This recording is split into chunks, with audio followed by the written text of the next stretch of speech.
오늘은 블레셋 가드로 도망간 다윗, 블레셋 가드로 도망간 다윗, 이런 제목으로 하나님 말씀 나누도록 하겠습니다. 오늘 말씀을 보면 제가 어릴 때 보면서도 참 이상하다고 생각을 했습니다. 왜냐하면은 이스라엘하고 블레셋하고 이 대적하는 관계인데, 우리나라가 옛날에 일본이랑 사이가 안 좋았던 것처럼, 혹은 요즘에 우리가 남북이 대치하고 있지 않습니까? 그런 것처럼 일단은 좋은 사이가 아닌데, 게다가 특별히 다윗은 블레셋의 최고의 장수인 골리앗을 때려잡아 죽이고, 그리고 블레셋을 크게 무찔렀던 사람이고, 이후에도 블레셋의 군인들을 여러 죽이고 여러 가지 일들을 했고, 그렇기 때문에 블레셋의 사람들이 다윗을 싫어할 수밖에 없고, 그렇기 때문에 다윗 입장에는 블레셋을 간다는 건 너무 위험한 일이죠. 근데 다윗이 블레셋으로 갑니다. 그것도 도망을. 우리 옛날에 임진왜란 때 이순신 장군들 다 아시잖아요. 이순신 장군, 이제 그 일본이랑 그 전쟁을 할 때. 근데 그때 이순신 장군이 우리나라에서 도피해서 일본으로 갔었다. 상상이 되세요? 그런 적 없어요. 제가 그랬다 그러지 마세요. 그게 아니라 그 정도로 이상한 거예요. 우리나라에서는 훌륭한 사람이지만 일본에서는 당연히 무서워하고 싫어할 수밖에 없는데, 도망갈 데가 없어서 글로 가느냐, 뭐 이런 생각이 들 정도로 이 다윗의 이 행동 자체가 굉장히 특이한 행동입니다. 근데 어쨌든 그걸 보면서 다윗 상태가 굉장히 다급했다라는 걸 볼 수 있습니다. 우선 블레셋으로 가서 가드왕 아기스의 도움을 받게 되는 내용이 나오는데, 10절 함께 읽어보겠습니다. 그날에 다윗이 사울을 두려워하여 일어나 도망하여 가드왕 아기스에게로 가니. 아멘. 자, 그는 왕으로 택함을 받았습니다. 그러나 이제 완전히 쫓기는 자가 되었습니다.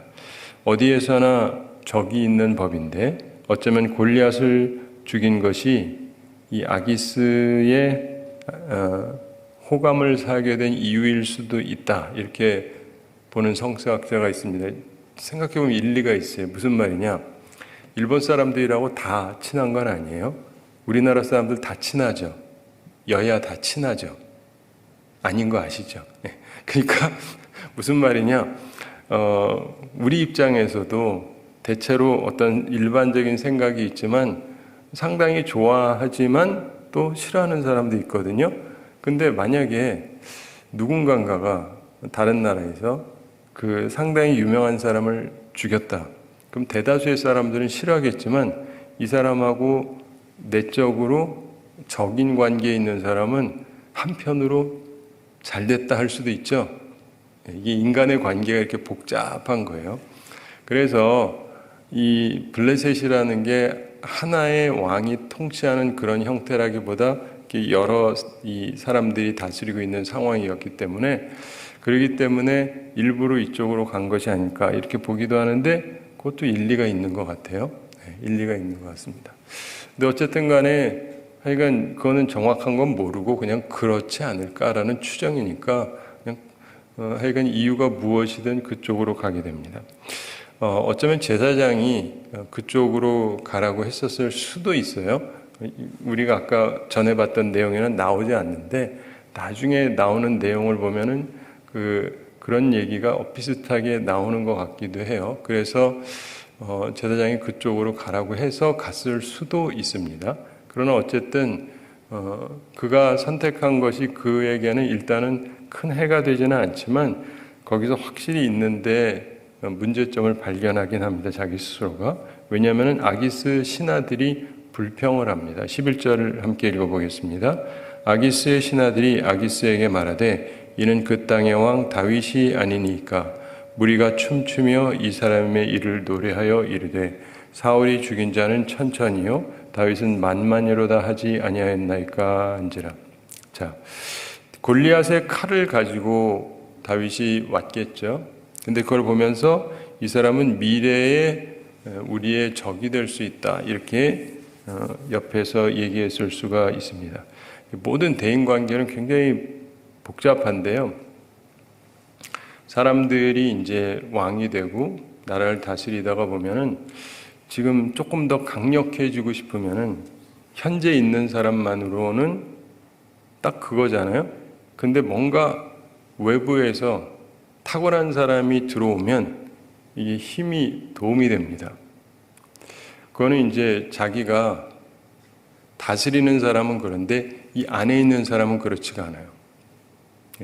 이 안에 있는 사람들은 자기들 나름대로 자리를 잡아서 그 다음에 2인자, 3인자 이렇게 자리를 잡고 있는데 갑자기 누가 치고 들어왔는데 이 위에 사람이 이 사람을 좋아해요. 그래가지고 2인자로 세우려고 하면 그동안 2인자로 있었던 사람 기분이 나쁘죠.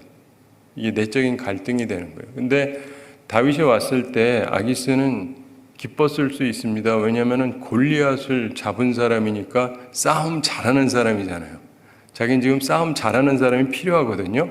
근데 진짜 싸움 잘하는 사람이 왔어요, 나한테. 그러면 둘만 하잖아요. 그렇죠? 근데 아기스의 신하들은 불평을 합니다. 이는 그 땅의 왕 다윗이 아니니까. 그 땅에 뭐라고요? 왕. 다윗이 왕이에요? 헷갈려. 근데 블레셋 사람들이 저 사람이 왕이래, 왕. 그러니까 이 사람들의 관념에서는 그래. 저 정도면 저 사람이 왕이지라고 생각할 정도로. 그러니까 이거 한편으로는 뭐냐면 그만큼 다윗을 음해하는 거예요. 저 사람 왕인데 이렇게 얘기함으로 해서 사실 왕은 아닌데 오지 못하게 하려고 하는 거예요. 그래서 이런 걸 우리가 텃세라 그러죠. 텃세. 기존에 자리 잡고 있는 사람들은 그게 싫은 거예요. 이 사람이 들어오면은 내 자리가 뺏기니까 싫은 겁니다. 그래서 이게 항상 어느 곳에나 보면은 나오는 얘기고 성경을 살피면서 보면 곳곳에 나와요. 곳곳에 나와요. 곳곳에 나옵니다. 그게 없었던 거의 유일한 케이스가 창세기에 나오는 요셉의 경우예요. 요셉의 경우만 그가 밑에 있다가 완전 바닥에 있었잖아요. 죄수였는데 총리가 되는데 아무도 싫어하지는 않습니다. 이건 굉장히 특이한 케이스예요. 굉장히 특이한 케이스입니다. 그런데 그 경우 말고는 진짜 대부분의 경우는요, 이렇게 너무 올라가잖아요. 그러면은 옆에 사람들이 굉장히 싫어합니다. 근데 지금 이 경우도 비슷한 거죠. 그러면서 무리가 춤추며 이 사람의 일을 노래하여 이르되 사울이 죽인 자는 천천히요 다윗은 만만히로다 하지 아니하였나이까 한지라. 하여간 내부 사정 얘기도 참 잘 알아요. 사울 왕이 죽인 사람은 천천히다. 근데 이 사람은 만만이다 그러지 않았느냐. 이 사람이야말로 진짜 왕이지. 이런 얘기를 하는 것입니다. 근데 이 사람을 여기 둬서 되겠냐.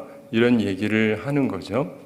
자, 우리는 인생을 살면서 보면은요, 때로 사실 다윗 입장에선 지금 그렇다고 이스라엘하고 싸우려고 온 건 아니지만 자기 생명이 위협을 느끼기 때문에 왔는데 여기에선 또 여기대로 나를 싫어하는 거예요. 이때 참 사람이 불편합니다. 여긴 여기여서 싫어하고 저긴 저기여서 싫어하고 날더러 어디를 가라는 것이냐. 다윗이 이걸 느껴본 거예요. 인생에서는요, 참 뼈아픈 아픔이지만 이걸 느껴보는 게 꼭 나쁜 건 아니에요. 사람이 내가 어떠냐에 따라서 이렇게 사람들이 달라지는구나를 깨닫는 것은 상당히 중요한 부분 중에 하나입니다. 근데 다윗은 지금 어린 나이인데 많은 걸 깨닫습니다. 그래서 그가 20대에 수많은 고생을 하는 거죠. 아까 말했던 요셉도 그렇고, 그렇기 때문에 이후에 30이 돼서 최고의 자리에 올라가도 별 문제가 안 돼요. 왜냐하면 워낙 산전수전을 겪었기 때문에. 대부분 우리 인생을 쭉 살펴보면요, 수직 상승하는 사람들은 나중에 꼭 탈이 나요. 그것도 크게 탈이 나요. 왜냐하면 별로 어려움을 겪어본 적이 없어요. 만사를 다 쉽게 생각해요. 다 내 뜻대로 되는 줄 알아요. 남들은 나 다 좋아하는 줄 알아요. 이런 걸 착각이라고 얘기하는 거예요. 내 마음속에서 나는 행복하죠. 사람들은 날 다 좋아해. 참 나같이 이렇게 사랑받는 사람은 없을 거야. 난 너무 행복해. 자기는 좋은데 뒤에서는 아니거든요. 근데 그걸 모르는 거예요. 이런 인생의 실체를 너무 모르다 보니까 그러다가 나중에 큰 콜을 당하는 경우가 있는데, 다윗 같은 경우만 해도 왜 하나님을 자꾸 의지하냐면은 그가 젊은 시절에 겪어봤거든요. 진짜 하나님만 의지할 수 있다. 물론 사람하고도 협력을 하죠. 왜냐면 같이 안 하면 일은 안 되니까. 그렇지만 진짜 의지의 대상은 하나님밖에 없다는 것을 살면 살수록 느꼈던 거예요. 그래서 그에게는 실패가 상대적으로 적었던 것입니다. 그러므로 여러분도 기억하실 것은 이런 어려움을 여러분도 혹시 겪고 있다라고 한다면 기분 나빠만 하지는 마십시오. 그게 나한테 다 피가 되고 살이 되고 유익이 될 수가 있습니다. 근데 그걸 보면서 다윗이 놀라죠. 12절 함께 읽어보겠습니다. 다윗이 이 말을 그의 마음에 두고 가드왕 아기스를 심히 두려워하며, 다윗이 이 말을 그의 마음에 두었다. 사람들이 하는 말을 듣고 가드왕 아기스를 심히 두려워하였다. 아기스가 뭐라고 생각을 할까? 그리고 자기를 대할 때 어떨까? 근데 나중에 보면은 우리가 좀 알 수 있는데 이 아기스는 생각보다 굉장히 지혜로운 사람이에요. 굉장히 명철한 사람입니다. 그러니까 우리가 아는 신앙인은 아니지만 세상 사람 중에도 보면요, 굉장히 똑똑한 사람들이 있어요. 그래서 잘 생각해 보세요. 아까 얘기했던 요셉의 애굽 총리가 됐는데 그래서 유익을 누가 제일 많이 봤죠? 왕이 받잖아요, 왕이. 그렇죠? 바로가. 근데 바로가 제일 큰 유익을 본 이유가 뭐예요? 그가 하나님을 믿었기 때문에? 아니요. 하나님이 사랑하는 사람을 옆에 뒀기 때문에. 굉장히 중요한 거예요.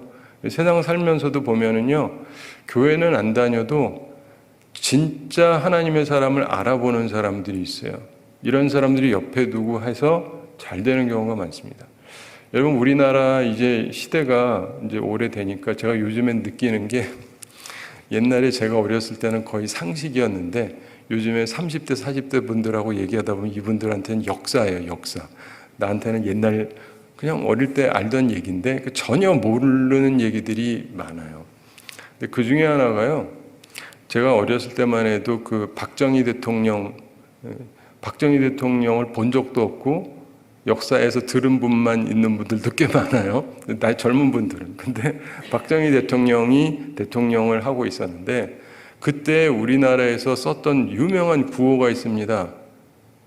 우리나라 건설 뭐 이렇게 하고 세우자 하면서 뭐 했던 중요한 표가 있어요. 뭔지 아세요? 싸우며 일하자. 들어보셨죠? 나이 드신 분들은. 싸우며 일하자. 못 들어보셨어요? 국민이 아니었으면 몰라도 그거 모르면은 간첩이에요. 싸우며 일하자. 북한하고는 싸우고 우린 일하면서 이거 건설하자. 근데 이게 어디서 나왔냐면 성경에서 나온 거예요. 성경에서. 그러면은 이분이 자기가 성경 보고 했냐? 아니, 그게 아니라 장관 중에 잘 믿는 사람을 옆에 둔 거예요. 이분은 자기가 크리스찬이니까 크리스찬적인 얘기를 한 거예요. 이스라엘 백성들이 포로로 끌려갔다가 돌아왔을 때 이 성전을 건축하고 또 성벽을 건축하고 그때 했던 게 싸우며 일하는 거였거든요. 그러니까 방비도 하고 방비만 하느라고 싸움 준비하느라고 아무것도 안 하는 게 아니라 그게 아니라 건설도 해야 되는 거예요. 건설만 하고 방비는 안 하느냐? 아니요. 언제 쳐들어올지 모르니까 같이 해야 돼요. 같이 해야 된다는 정신을 갖고 나갔는데 그게 성경에 있는 얘기예요. 성경에 있는 거를 이분이 대통령한테 얘기하니까 대통령이 꽤 좋아서 그거 하자 해가지고 한 거예요.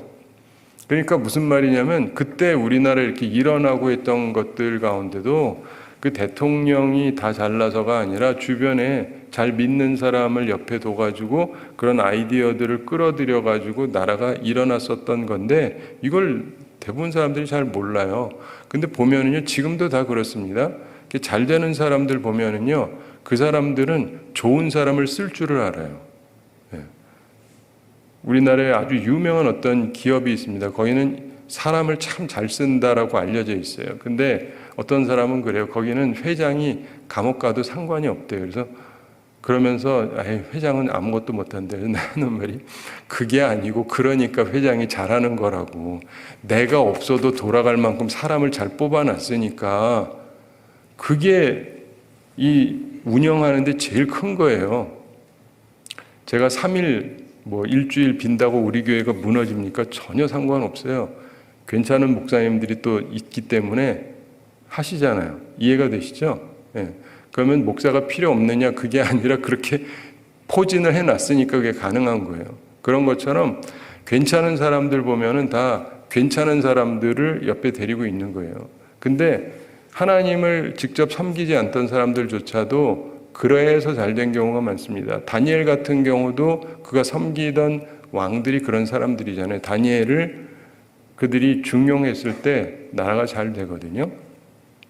그런데 이 아기스는 블레셋에 있지만은요, 나중에도 보게 되는데 그는 다윗을 나름대로 아낍니다. 굉장히 중요한 부분이에요. 자기들의 적이죠.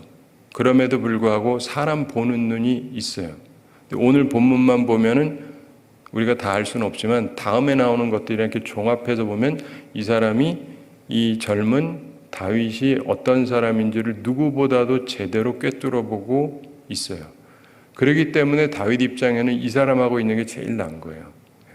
왜냐하면 자기가 어떤 사람인지를 아니까. 여러분 인생에도 이게 참 중요해요. 내가 누군지 알면서 나를 옆에 두는 사람이 좋은 사람이에요. 이해가 되세요? 나에 대해서 오해해서 이게 뭐 좋은 쪽으로라 할지라도 나는 별로 그런 존재가 아닌데 막 미워해서 해서 옆에 두는 이런 사람이 아니고 나를 나대로 알지만 내가 옆에 있는 게 좋다고 생각해서 같이 있자는 사람이 좋은 거예요. 왜냐하면 사람을 알아보고 있으니까. 이게 굉장히 중요한데 이게 아무나 갖고 있는 건 아니에요. 그래서 어떤 사람은 감옥에서 강간 미수범으로 잡혀 있다가도 이 사람하고 딱 만나니까 올려가지고 자유를 주는 게 아니고 넘어서 국무총리까지 주기도 하잖아요. 왜요? 사람 알아보니까. 이게 중요한 거예요. 사람을 알아보니까. 근데 어려움에 처하는 사람들도 보면은 사람 못 알아봐서 실수하는 경우들이 많습니다. 근데 바로 이 사람은 그래도 알아보던 사람이에요. 근데 일단은 다윗은 그 아기스 옆에 있는 사람들이 하는 말을 듣고는 두려움이 생겼습니다.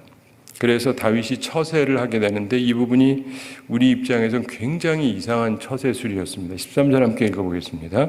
그들 앞에서 그의 행동을 변하여 미친 채 하고 대문짝에 그적거리며 침을 수염에 흘리며. 미친 척 했다는 것입니다. 미친 건 아니고 미친 척 했다는 거예요. 전 어렸을 때나 나이 들어서나 약간 조금 이 부분은 이렇게 쉽게 받아들이기가 쉽지는 않습니다. 그들 앞에서 일부러 그러는 거예요. 미친 채를 했다. 대문짝에서 그적거리고 침을 수염에 흘렸다.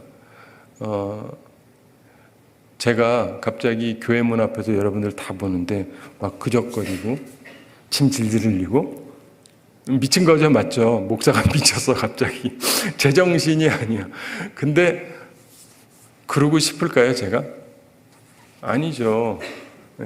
근데 딴 데도 아니고 적진에 가가지고 자기는 용맹스러운 사람이잖아요. 하나님이 기름 부은 사람이고, 근데 거기 적진에 가서 지금 죽을까봐 겁이 나가지고 미친 척 하는 거예요. 미친 놈은 안 죽이겠지. 이렇게 생각을 하고. 그렇다고 해서 미친 척도 이상한 짓 하는 거 아니에요? 너 죽을래? 다 나와! 이러면은 칼 맞아 죽겠죠? 화살 맞아 죽고. 그 짓은 안 하는 거예요. 그냥 이렇게 위협적인 존재가 아니라 그냥 좀 정신 나간 놈이구나. 이 정도로. 그러니까 굉장히 지혜롭게 하고 있기는 한데, 어떤 면에서 하여간 별로 아름다운 모습은 아니지 않습니까? 목숨을 구하기 위한 전술인데, 그래서 잠언 29장 25절에 보면 사람을 두려워하면 올무에 걸리게 되거니와 이런 말이 있습니다. 여호와를 의지하는 자는 안전하리라. 사람이 사람을 두려워하잖아요. 그러면은 자기 스스로가 올무에 걸리게 됩니다. 여러분도 잘 생각해 보세요. 내가 좀 치명적인 실수를 했거나 다시 생각해 보면 그런 일은 없었으면 했던 것들이 보면 대부분 사람을 두려워할 때 생기는 경우가 많습니다. 그래서 사람을 두려워하지 말아야 될 뿐더러 또 하나 판단력. 두려운 데는 함부로 가시면 안 돼요. 두려운 데는 함부로 가시면 안 됩니다. 내가 하나님의 인도하심을 받으면서 내가 당당할 수 있는 곳은 가는데 내가 그 신앙의 용기를 지킬 자신이 없는 데는 함부로 가면 안 돼요. 저는 북한을 한 번도 간 적이 없습니다. 앞으로도 갈 생각이 없습니다. 저 보시면 되게 비겁해 보이죠? 별로 그렇지는 않지 않습니까? 근데 갔다가 뭔 일 당할지 모른다고 생각해서 안 가는 거예요. 한편으로 말하면 겁나서 안 가는 거예요. 이 겁난다는 게 뭐냐면 지금 갔던 사람이 한둘이 아니에요. 목사님들도 수없이 많이 갔죠. 근데 저는 겁나서 안 가요. 진짜로. 이 겁난다는 게 뭐냐면 진짜 겁이 난다라는 것보다 그들이 대단하다는 걸 나는 인식하고 있기 때문이에요. 북한에 있는 그 정치가들을 너무나 많은 사람들이 가볍게 여겨요. 가볍게 볼 존재들이 아닙니다. 굉장한 존재들이에요. 머리도 굉장히 비상하고 방법도 용의주도해서 빠져나오기가 힘들어요. 저희 아버님도 북한을 항상 가고 싶어 하셨는데 이북에서 내려왔으니까 안 가셨어요. 돌아가실 때까지. 가시는 분들 보면 다 말렸어요. 가지 말라고. 저도 아버님한테 들은 게 있어가지고 안 갑니다. 그 사람들은요, 우리 웬만한 사람들이 함부로 대할 수 있는 존재가 아니에요. 사람들이 너무 가볍게 여기고 가볍게 갔다가 올무에 걸린 사람들이 얼마나 많은지 몰라요. 제가 그 얘기는 안 하겠습니다. 무슨 올무에 걸리는지. 그리고 그 다음에 거기서 벗어나지를 못해요. 근데 왜냐하면 가가지고 용맹하게 하면 되는데 또 가면은 그게 또 쉽지가 않아요.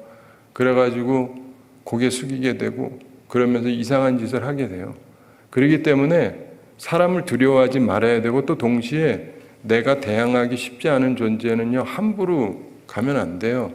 우리 이런 말 있잖아요. 하루 강아지가 범 무서운 줄 모른다고. 조그만 강아지가 범한테 왕왕왕왕 근데 진짜 한 방 맞으면 그냥 죽는 건데. 그래서 이거를 종합적으로 우리가 잘 이해를 해야 되는 것입니다.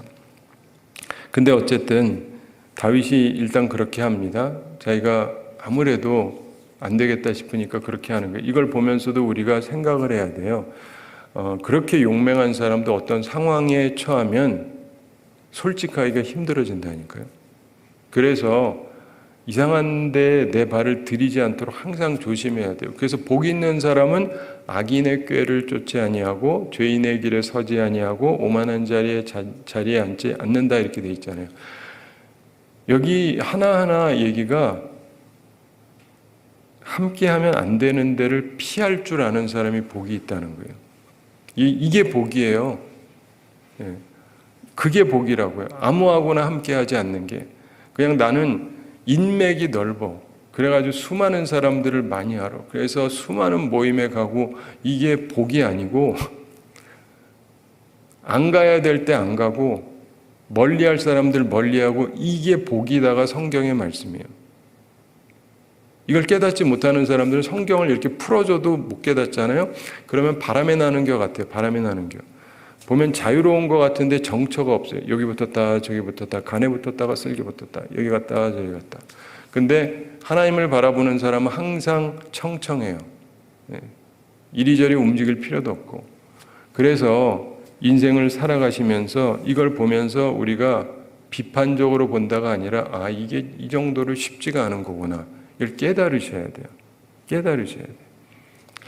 제가 그 종교개혁자 루터나 칼뱅이라고 요즘 그러죠. 이런 사람들을 살펴봐도 특별히 칼뱅 같은 경우는 이분이 프랑스 사람이었어요. 근데 프랑스에서 좀 약간 활동하다가 옆으로 도망갑니다. 스위스로 가서 거기에서 활동을 하는데 그러니까 그분이 살아서 하나님의 일을 했지 프랑스에 있었으면 죽었을 거예요.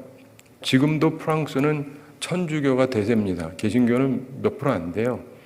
그러니까 자기가 어디 있느냐에 따라서 다른데 내가 어느 곳에서는 담대하게 얘기할 수 있지만 어떤 곳에서는 눈치만 봐야 돼요. 아무것도 할 수가 없어요.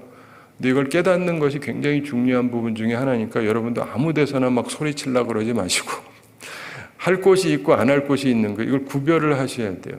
우리나라를 보면은 믿는다는 사람 중에서 이거 구별을 안 하고 아무 데서나 막 나서는 분들은 그게 용기가 아니라 어리석음이에요. 지혜롭게 하셔야 돼요. 지혜롭게. 그렇다고 비겁하라는 뜻은 절대 아닙니다. 그래서 우리가 정황을 보면서 하셔야 돼요. 근데 다윗이 그렇게 처세하니까 아기스가 이상한 반응을 보입니다. 14절 15절에 14절 함께 읽어보겠습니다. 아기스가 그의 신하에게 이르되 너희도 보거니와 이 사람이 미치광이로다. 어찌하여 그를 내게로 데려왔느냐. 아기스가 신하들한테 얘기합니다. 너희도 보지 않느냐? 이 사람이 미치광이다. 어찌하여 그를 내게로 데려왔느냐? 처음부터 아기스에게 오는 게 쉽지는 않았겠죠? 외국 사람이 우리나라 와가지고 대통령 만나는 게 쉬운가요? 쉽지 않죠. 누군가가 해줬으니까 했겠죠.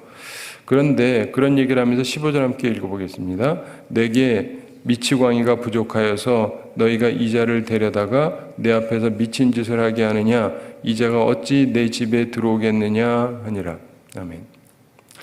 자, 여기서 보면서 저는 어렸을 때는 그냥 그런가 보다 했어요. 그리고 안 미쳤는데 근데 미쳤다. 여기 들어오게 하지 마라. 이렇게 얘기하잖아요. 근데 사실은 그냥 얼핏 생각을 하면 이 사람 멀쩡한데 불러다가 다윗한테 괜히 그러지 말고 잘 있자 할 수도 있는데 그러지 않고 그대로 미치광이 행동을 하니까 그대로 넘어가줘요. 여러분 이게 지혜라는 거 아세요? 나 네 속 다 알아. 이게 꼭 잘하는 게 아니에요. 근데 많은 사람들이 나 네 속 알아. 이 똑똑한 줄 알죠? 그게 무식한 거예요. 알아도 모르는 척. 이게 지혜라니까요. 세상 사람도 이런 지혜가 있는데 하나님을 믿는다고 하는 사람이 그 지혜가 없으면 어떡해. 때로는요, 모르는 척하고 넘어가 주는 게 필요할 때가 있어요. 네. 속아주는 거 알면서 이게 때로는 필요해요. 항상 그렇다는 건 아니지만 밝혀야 될 때가 있고 그렇지 않은 경우가 있어요. 여기서 다윗을 불러다가 너 정신이 멀쩡한데 날 가지고 놀리냐? 이렇게 해도 안 되는 것이고 다윗이 그러니까 미쳤나 보다라고 반응을 해주는 거예요. 윗사람이. 그러면서 왜 데려왔느냐? 왜 내 앞에서 미친 짓을 하게 하느냐? 어찌 내 집에 들어오겠느냐? 그러니까 내보내라 이거예요. 내보내라. 내보내라를 다른 말로 하면 무슨 얘기인지 아세요? 그냥 쫓아내라잖아요. 이 얘기를 다른 말로 하면 죽이지는 말라 이거예요. 내보내라. 내보내는 거하고 죽이는 건 다르죠. 과거의 적이었고 앞으로도 적이 될 수 있으니까 후환을 제거하기 위해서 지금 죽여야 되지 않겠어요?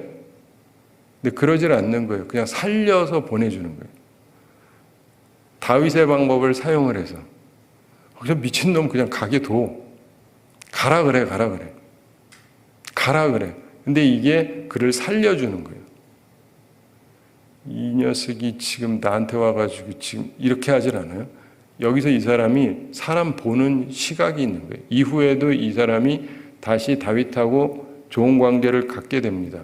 근데 옛날 그 부분을 보고 보면 약간 이해가 안 가요. 미친놈인데 왜 갑자기 같이 잘 지내지? 말이 안 되잖아요. 아는 거예요.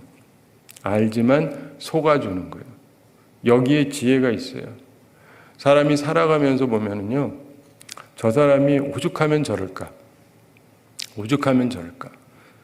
근데 그게 진짜 나쁜 짓인 것이 있고 정말 자기가 다급해서 그러는 경우 있잖아요. 근데 나쁜 짓이어서 그러는 거야 속아 넘어갈 필요는 없지만은 정말 다급해요. 저 사람은 지금 목숨이 걸린 거라 살고 싶어가지고 저 용맹한 사람이 지금 미친 척하고 할 때 얼마나 불쌍한 거예요. 그러니까 저거를 사실로 받아주자는 거예요. 자기는. 미치광이네? 왜 여기 있게 하냐? 쫓아내. 그러니까 딴 데로 내보내라. 여기 있게 하지 마라. 죽이라는 게 아니고. 그냥 내보내라. 미치광인데. 이렇게 해서 그를 살려주는 거예요. 안 그랬으면은 신하들이 다 죽이자고 했을 거예요. 그리고 죽이자고 하는 사람도 이미 있었을 수 있고. 자, 여기서 보게 되는 것은 아기스가 다윗의 행동을 이미 간파한 것 같아요. 나중에 다윗을 아낍니다. 그게 나중에 28장, 29장에 나오는데 그때 보게 되겠고 그런 면에서 그는 다윗을 지혜롭게 내보냅니다. 이걸 우리가 보면서 또 느끼는 게 뭐냐면 하나님의 도우심은 적진 속에도 있다는 거예요. 와, 이런 데 들어오면은 적으로 가득 쌓여서 어떻게 할 수가 없는데 하나님께서 그 가운데 또 도와주신 거예요. 왕의 마음을 움직이셔서. 그러나 동시에 여전히 다윗은 낮아질 수밖에 없죠. 그 겸손함을 계속 배우게 됩니다. 하나님을 향한 간구를 하게 되고 사람들은 낮아짐, 겸손을 배울 필요가 있어요. 하나님은 사람들이 낮아지는 것을 배우게 하십니다. 겸손을 배우게 하세요. 어려움을 통해서 이걸 배우지 못하면 이후에 사울 왕처럼 됩니다. 진짜 보면 그래요. 어려움을 전혀 겪지 않은 사람들 중에 정말 철없는 분들이 굉장히 많아요. 아, 저분은 너무 잘 돼가지고 저러고 사는구나. 아유, 이렇게 철이 안 들었나 하는 사람이 있어요. 근데 또 어떤 사람은 어려움을 겪고 이제는 괜찮겠지 했는데 또 되자마자 싹 바뀌는 사람들이 있어요. 내가 언제 어려움 겪었냐는 식으로. 난 항상 잘 됐다는 식으로. 그런 분들을 보면 또 이제 걱정스럽죠. 저 사람 왜 저러나? 그 정도 고난 받았으면 좀 정신 좀 차리고 잘 사시지. 근데 하나님이 보실 때 어떤 느낌일까? 하나님은 우리가 예수님 닮기 원하잖아요. 예수님은 온유하고 겸손하신 분이죠. 온유하고 겸손하신 분. 감정 자체가 온유하세요. 화낼 때 화내고 화내지 말아야 할 때 화 안 내고 감정 조절이 완벽하게 되시는 분이고 겸손한 분이에요. 실력은 최고지만 낮출 줄 아는 분이에요. 우리가 겸손하기를 바라시는데 근데 많은 사람들이 자꾸 교만해져요. 이 마귀는 우리를 교만하게 만듭니다. 마귀는 우리를 교만하게 만들어요. 여러분, 이 마귀가 하는 것 중에 하나가 뭐냐면 하나님의 말씀을 공격을 해요. 하나님 말씀 공격해요. 목사님 말씀이 어쩌고 저쩌고 이런 사람들 되게 무서운 사람들이에요. 왜냐하면 마귀의 말을 하고 있는 거예요. 자기가 뭔 소리 하는지를 몰라요. 함부로 할 얘기가 아니거든요. 근데 이게 아무렇지도 않아요. 마귀는. 하나님 말씀이 틀렸다는 거거든요. 안 죽는다. 선악과 먹어도 안 죽는다. 그럼 그 얘기는 뭐예요? 하나님의 말씀이 거짓말이라는 얘기죠. 그런 사람들이 있어요. 이 마귀한테 조종받는 사람들은요, 말씀이고 뭐고 다 우습게 여겨요. 자기가 비판을 하고 굉장히 위험한 사람들입니다. 여러분은 그런 사람들을 보면 피하시는 게 좋아요. 진짜. 신학자들 중에도 이상한 사람들 많아요. 책이나 이런 걸 봐도 이상한 사람들 굉장히 많습니다. 저는 그런 거는 참조만 하지 그거를 따르지는 않아요. 우리한테 해가 되는 존재들이 곳곳에 있어요. 마귀는 수많은 사람들 속에 들어가서 우리들을 유혹하고 미혹하고 이상한 짓을 자꾸 하게 만드는데 우리 항상 조심을 해야 됩니다. 그런데 그렇게 배움을 제대로 갖지 못하면 나중에 사울왕처럼 돼요. 올라갈 수는 있죠. 그런데 그 다음에 미치광이나 다름없이 살아가게 되는 거예요. 시편 34편에 보면 다윗이 아비멜렉 앞에서 미친 채 하다가 쫓겨나서 지은 시 이렇게 되어 있습니다. 근데 여기서 얘기하는 게 바로 이 부분이 아닐까 이렇게 많은 성서학자들이 생각을 하는데 시편 34편 중에서 19절 한 절만 말씀드리면 이런 말씀을 그가 얘기합니다. 의인은 고난이 많으나 여호와께서 그의 모든 고난에서 건지시는도다. 그게 그의 고백이에요. 하나님을 믿으면서 사는데 고난이 참 많다. 고난이 참 많다. 그런데 여호와께서 그의 모든 고난에서 건지시는도다. 고난이 없는 건 아닌데 참 많은데 거기서 건져주신다. 그러니까 살아있는 거죠. 우리에게도 굉장히 중요한 부분입니다. 하나님의 능하신 손 아래 겸손하라. 때가 되면 높이시리라. 이런 말씀이 또 있죠. 베드로서에. 인생에서는요, 높아지는 때하고 낮아지는 때가 있습니다. 어둠이 깊어지잖아요. 지금 어둡습니다. 오늘 아마 새벽기도 끝나고 나가도 깜깜할 거예요. 그런데 어둠이 깊어지잖아요. 그럼 동이 틉니다. 좀 지나면 또 동이 터요. 동이 튼다는 건 해가 보인다가 아니라 해가 뜨기 위한 준비. 그래서 이렇게 동이 트기 시작을 하죠. 그런 것처럼 바닥으로 내려가면 올라가게 되는 거예요. 그러니까 나는 바닥이다. 그러면 올라갈 때가 다가온다라고 생각할 수도 있어요. 하나님의 뜻 안에 있다면, 하나님 품 안에 있다면. 그러니까 신세에 한탄하지 말고 겸손을 배우면 되는 겁니다. 주님을 바라보면 죽기까지 십자가의 형벌을 받기까지 낮아주셨던 주님의 겸손을 배운다면, 그러면 주님께서 이후에 부활의 승리를 하셨던 것처럼 우리도 그런 날이 오게 되는 것입니다. 그리고 그렇게 됐을 때, 높아졌을 때 버림받지 않는 사람이 되는 거예요. 겸손한 자세로 올라가도 버림받지 않습니다. 근데 그렇지 않잖아요? 그러면 권력 갖고 있으니까 사람들이 대항을 못할 뿐이지 사람들이 다 싫어합니다. 바르게 이 말씀을 기억하면서 하나님을 바라보면서 승리하며 살아가는 우리 모두가 되기를 바랍니다. 우리 함께 기도하겠습니다. 사랑의 하나님 아버지, 우리를 사랑하시고 오늘도 저희들에게 귀한 말씀 주심을 감사드립니다. 블레셋 가드로 도망갔던 다윗의 모습을 봅니다. 우리들의 삶에도 이러한 엄청난 어려움이 생길 수 있는데 그 가운데에도 하나님을 바라보며 하나님의 도우심을 받았던 다윗처럼 우리에게도 하나님의 도우심과 하나님의 인도하심이 항상 함께하여 주시기를 간구드립니다. 우리들은 심히 어리석고 부족하고 때로는 두려워하고 용기를 잃을 때도 있는데 주님께서 우리를 불쌍히 여기시고 우리를 도와주시옵소서. 하나님께서 우리 성도들 영육간에 강건케 해주시고 일용할 양식 공급해 주시고 시험에 들지 않고 악과 싸워 이기며 살아가는 주의 백성들 다 되게 하여 주시옵소서. 주님, 저희들이 심령 가운데 항상 함께 해주시고 우리가 주님께 항상 나와서 주님께 기도하고 어떤 상황에 있든지 주님을 바라보면서 주님께서 도와주시는 도우심을 받고 힘있게 다시금 일어나고 승리하며 살아가는 저희들 다 되게 하여 주시옵소서. 오늘 하루도 주님께서 저희와 함께 해주시고 동행해 주시고 임만을 하여 주셔서 하나님의 은혜 가운데 승리하며 살아가는 저희들 다 되게 하여 주시옵소서. 감사드리며 예수님의 이름으로 기도드리옵나이다. 아멘.